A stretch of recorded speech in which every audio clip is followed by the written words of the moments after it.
তো ওই একটু ভিতরে রাগ জিদ না থাকলে না ভাই, আপনি আর কি ওই দমটা না থাকলে না আগানো খুব টাফ। ভেরি ইন্টারেস্টিং ভাইয়া।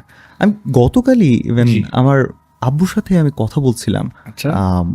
যে আব্বু কিন্তু ভাইয়া আলহামদুলিল্লাহ ওনার কর্পোরেট লাইফ বলি বা চাকরি জীবনে খুবই অ্যাকমপ্লিশড একজন মানুষ আলহামদুলিল্লাহ। Of course. 31 ইয়ার্সের ওনার চাকরি জীবন। এরপরে কিছু দিন উনি আলহামদুলিল্লাহ কয়েকটা বিজনেসও উনি করেছেন। জি। তো এরপরে যে আমাদের বাচ্চা কাচ্চা, আমার ভাইয়ার বাচ্চা কাচ্চা এগুলো হওয়ার পর উনি চাইতেন খুব বাড়িতে চলে যেতে, বাড়িতে গিয়ে একটু সেই ওই যে আপনি বললেন না রিলিভ করা, যে এক্স্যাক্টলি ওইটা আমি খুব চাইতো, এবং তিনি ওরকম তার মন মতো করে ঘরটা বাড়িটা বানিয়েছেন, ইয়ে করেছেন। কিন্তু নাতিদের জন্য যাওয়া হয় না, এই যে একটা প্রবলেম।